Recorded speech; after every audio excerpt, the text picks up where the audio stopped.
Hello, my viewers. Um, this is Yemi, and thank you for coming back to my channel. Um, how are you all doing, and how are you all coping? Um, I hope you're all looking after yourself and keeping safe. Today, before I start, I would like you to please subscribe to my channel. Uh, please share your comment, and also I would like you to share your love as well, please. Today, what I really want to discuss about is something on my mind, actually.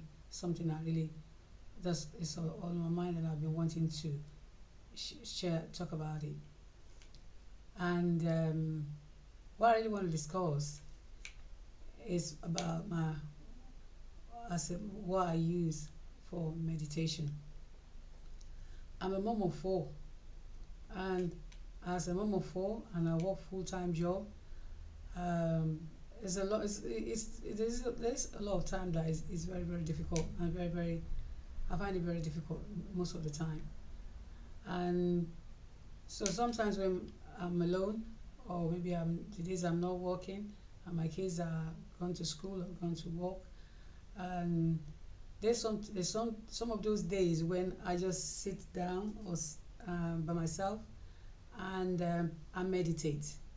My own kind of meditation is more like kind of flashback or look back, or flashback, or I just reflect, terms of reflection. And reflection for me is about thinking back of I came from, where I came from, where I am now, and what I want to do for the future. And when I think of where I came from, first I start by saying where I was born. I was born in London, and I was the third child for my family, for my mom and dad. I was the third. And when I was born, my parents actually didn't have any money. They were very poor, and so they have to send me to Nigeria to my nan. That's my grandma, the mom to my dad. So I was living with her in the village, and that was it. I was 3 months. I was sent home to Nigeria when I was actually 3 months old, 3 months, and I lived with my grandma. I was the only one living with my grandma. My grandma was very very good to me. She was very strong. She was my mom. She was my dad. She sent me to primary school. She was the one that raised me to primary till I finished my primary school, and then till I entered my secondary school. My nan wasn't. I mean, she sells ice water and she sells like bread. She didn't have anything, but we survived. We cope. Um, she lived in a small m- a small house in the village. But she was this woman whereby she's a very strong woman. She doesn't ask for help. She doesn't she doesn't even borrow money or borrow anything from anybody. Even if there's nothing, my grandma will still make sure we get something from nothing and make sure we survive. She was my rock, and my hero as well, until I was in my year 7. That's like in secondary school, my first year in secondary school. And my first year in secondary school was very good. She took me to school. I was like 13 years of age, but my grandma would take me to school. She would bring me back.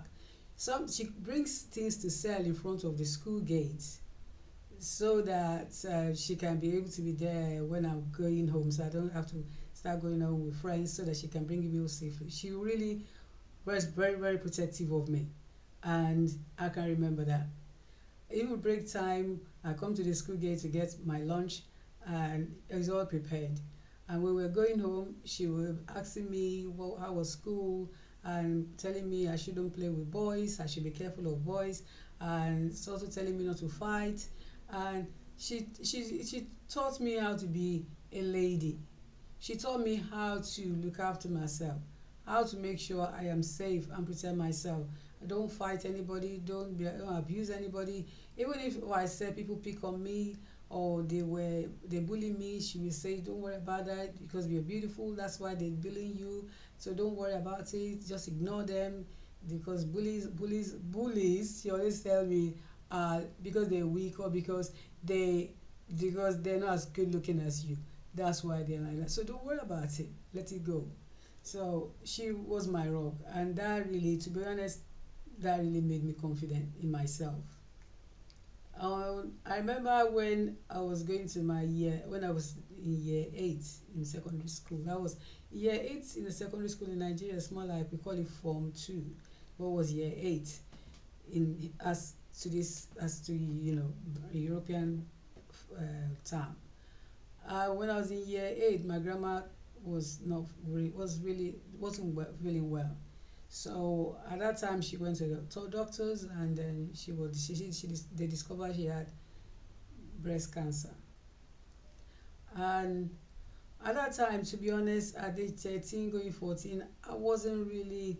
She told me, but I don't really know the effects of how bad it is or how bad it can be. I didn't know all that. I had no idea at all.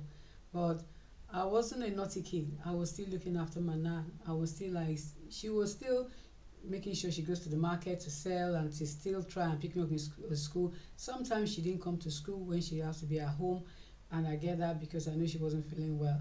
So, and I make sure I come home on time and to just help in the housework, and also try. I was already actually matured enough then to be able to make some food. We use firewood. We cook the food outside. So I was already, she can sit down with me and we cook with the food with firewood, and I give it to her. And I was still taking care of her. And she was still doing okay. I knew she was losing weight. She wasn't eating much. But I thought she was going to, I knew she was going to be okay. I believe she was going to be okay. And one day I remember going to school, and she had to be honest, that day she even actually brought me to school, followed me to school in the morning. I was already like, I'm saying I was 14, but she followed me to school in the morning. And when she followed me to school, I said she should go home and don't come, because I know sometimes she comes to my school to sell bread and snacks in front of the school gate. So I was telling her, I know she was already getting a lot better. So I said, I call her mom. I said, you need to go home. That mom, I call her really mommy. So I said, go home, go and relax. I said, don't come and pick me in school today. And she said, are you coming home on time? I said, I will. Don't worry, I'm not going to play. I'm not going to stay with my friends. I'm not going to stay after school. I'm just going to come home straight. So she said, okay, she'll go home and relax. And then I was just happy. I was happy, and then she gave me a hug, and she told me she loved me. Um, that day after school, as soon as I finished school, my friends were like, oh, let's go, because when we finish school, sometimes this place where we go and do running. I was kind of very athletic, and I used to run for the school as well. So but I said, no, I don't want to go anywhere. I just want to go home and see my mom. That was I called my nan. I just wanted to go and see her. Yes. So when I got home, she wasn't at home. So I went to the next door neighbor, and I told the next door neighbor. Then she said, oh, don't worry, somebody took her to the hospital today. I said, okay. So but I know the hospital, so I went there. When I got to the hospital, the doctors, they said, she's in who are you? I said, I'm the daughter. And they said I should go, I should stay out, someone should hold me, and they took me outside to go and wait for her, that she will soon be, things will be okay, I shouldn't worry. They made it look calm, like everything was okay. So but I know she was getting better then. But they make me feel like everything was okay. So I stayed outside, and I was just with the adults that was looking after me. After another lady came to me and said, can I talk to you? I said yes. Then she said, he said, who am I really to the lady? I said, she's my mom. Because that's why I know her as she was my mom. My parents then were still living in London. My mom and dad were still living in London. So I live with my nan. And I've been living with her right from I was 3 months old. And she never told me anything other than she was my mom. So, and that's all I know.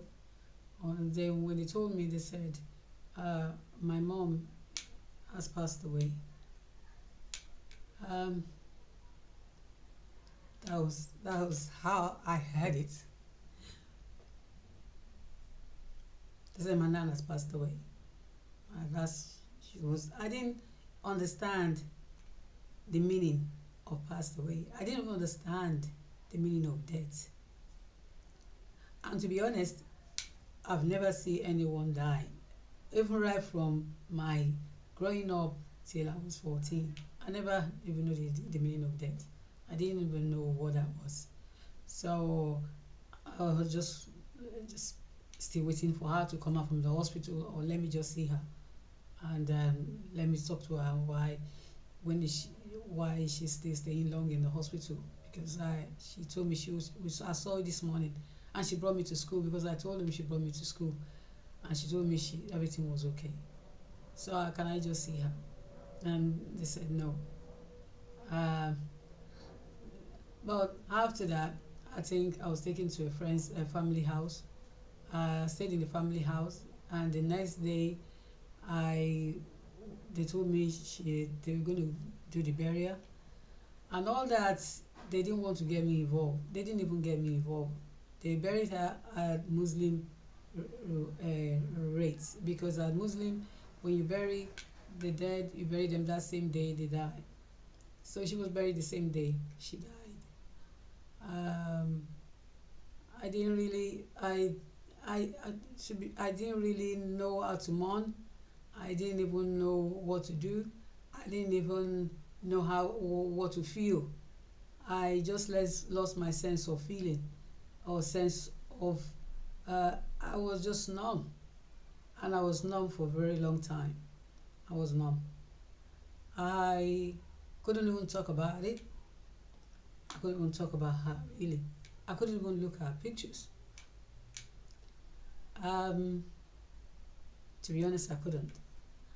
In this, I just had to carry on living with my family members, and I stayed with my family members for a long time. I went back to school. School wasn't. I couldn't even like concentrate in school anymore. I thought to myself school wasn't for me because I wasn't concentrating. I couldn't even read and to recollect what I've read. I can read a page more than 10 times and don't even know what I'm reading, and couldn't even digest it. It was just bad. So I started to sell stuff. I started going to buy things and became a trader. I started buying and selling. I could manage. That's why I could manage it, because I know I need to survive one way or the other. I got to survive. By the age of 18, going 19, I'm married. Uh, when I married, not that I really wanted to marry at 19. I married because I had no choice. I married because I wanted to survive. I needed to survive. I wanted a shelter over my head. I wanted yes, food. I wanted someone to care for me, someone to look after me. Uh, I just want someone around me all the time, and I had to just say yes to marriage at 19. When I married, I didn't really want to be in that marriage. Man was so caring. He was loving. He was really genuinely loved me, but the love wasn't mutual because I didn't love him in return. I didn't even I didn't have that for him in return. I was just in need for benefit. That's what it was for me. Well, I was in it. He looked after me. He cared for me. He opened a shop for me where I was selling baby clothes and dresses. And well, we tried to plan to have a baby, and he wanted me to have a baby for him. And we did for 2 years. Not that I couldn't have a baby, but I was protecting myself from not having a baby for him, but I didn't tell him. I always taking protect. I was taking protection, so I always make sure I don't want to get pregnant because I had other mission. I wanted to leave. I just wanted him, just use him for the money because that's Nigeria. Sometimes you have to know it's always survival of the fittest. Nobody wants to help anybody. Is to help anybody, you it has to be give and take, and that's all I could do then. Um, I don't want to be a prostitute because that's not for me. So I stayed in the marriage until I could gather some money together. And when I gathered some money together, I remember my nan has always told me I was born in UK, and she kept all my details, all my um, like birth certificate was with my nan. So when I left, when my nan died, all those documents was given to me. Well, I mean, it was in the house there. So I took all my documents when I was like 21 to go and apply for my passport at the British Embassy in Lagos. I got my passport. After I got my passport, everything to me, everything was so quick, and was like within 2 months, I was called to come and collect my passport. When I collect my passport, I left for UK, and that's how I arrived in the UK. And I arrived in the UK when I was 22 years of age. 23, 2 years of age, yes, when I arrived in the UK. I was going to 23. Arriving in the UK for me was, wow, I felt it's like the land of opportunity. That's how UK was for me, land of opportunity. Now I can restart my life. I can begin to look into another light and start a new world. That's how UK was for me. And when I got into UK, to be honest, I had a lot of people that wanted to help me, even ranging from people that I met at the airport, that I told them my situation, that I came to the UK, but I don't even have any accommodation. I don't even have any family in the UK to stay with, but they took me on board. They took me into their house. I stayed with them for a year. They got me a job, and to be honest, they got me my first job, and my first job was working as a toilet attendant, and I was happy with it because they were paying me. That's the first time I was earning pounds. I was counting like pounds in my hands. I was like so happy that I'm earning pounds. At the same time, I know now I can start to look for other jobs. But I started with that toilet attendant job till I got some cleaning job in the school. And I used some of those money, I gathered them together.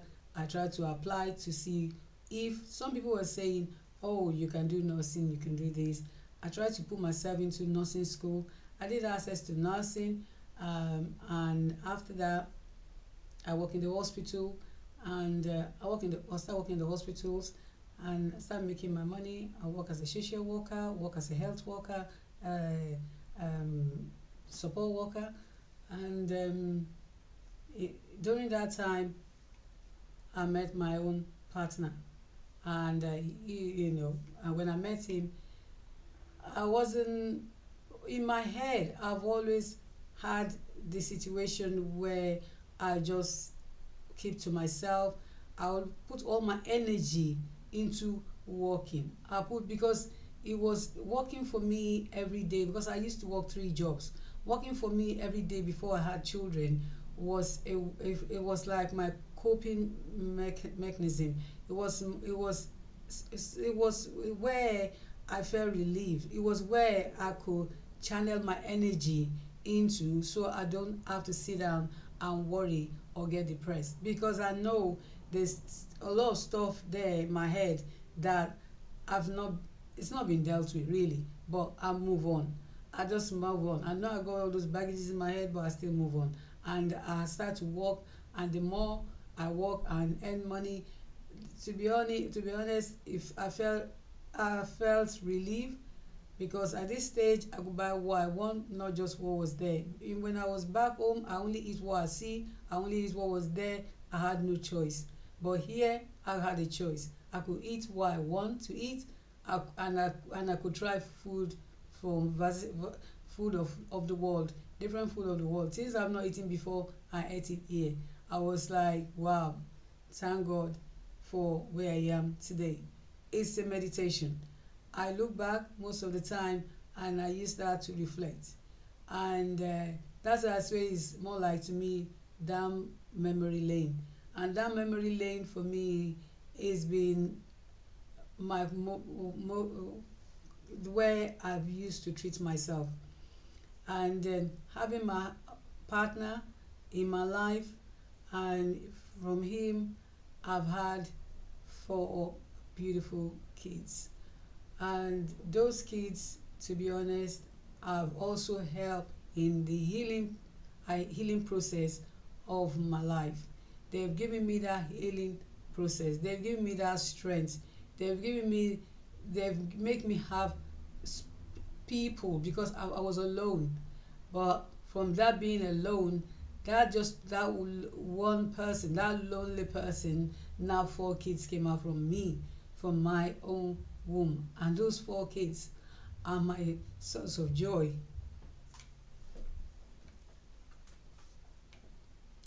Those 4 kids have been my joy, they've been my rock. I've had a family of my own, and I cannot be grateful enough. And sometimes I always tell we moms, we work really hard, and there's sometimes when you need to sit down and meditate. Meditation is a very good thing to do. I meditate all the time when I have the chance, or when I'm not working, or my kids are not at home. When I meditate and I think back, down back memory lane, it makes me to be grateful of what I have today. It makes me to be grateful of how far I have come. And he has also given me healing. Talking about it gives me healing, because talking about my nan, before I always shut down, where I couldn't even talk about her. I couldn't even look at her pictures, which I'm going to show you on the screen. I couldn't even look at it. But talking about her has given me, it's good to talk about your feelings. It's good to talk about your pains. And talking about it just gave me peace of mind, and it gave me healing, and it gave me strength. And also people, give me their advice, and also let me know that I'm not alone. And there's some people who have more situation than I do. But when I share mine, I can see that I'm not alone, and I feel relieved, and I feel relieved. Sometimes allow the tears to flow, because it's also a sense of relief in myself when I cry. But to be honest, sometimes anything I'm doing, even right from when I lost my nan, is always about things I do. Is always, I'm always looking as if she's beside me and she's watching me, and I'm making sure I do things right, because I want to make her to be proud of me, because that's what she's always wanted. She's always doing. She go out of her way to make sure I get all those things other kids couldn't get, because in the village, no girl. I was the only girl going to the school in the village that I grew up. And for my nan to put all the money, the little money she has, into sending me to school, making sure I can get education, is how much that it shows the kind of person she was, and how far how much she really loved me, and she wanted the best for me. So whatsoever I'm doing today, or wherever I am today, I've always been careful and protect myself, and making sure I'm safe and do the right thing and make her proud. I've always tried to make sure wherever she's in heaven and she's looking down on me and and she's smiling, and that's why I see, because she's always smiling. And others will still talk more on this with you, my viewers. I'm just letting you know this is some of my coping therapy and mechanism as well. So if you have any other way of where how you cope, or any kind of therapy that you know, I would like you to share with me. I'm always wanting for us to share messages like this, because it helps in healing process. It helps to heal, it helps to strengthen also the mind, and it also helps us for reflect. It makes a good moment for reflection. And I'm so grateful. And thanks for watching my video. I would like you to please subscribe to my channel. I would like you to please give me your support, show me love, and I will still keep coming back to give you my story. Thank you so much, and have a nice day, and stay blessed.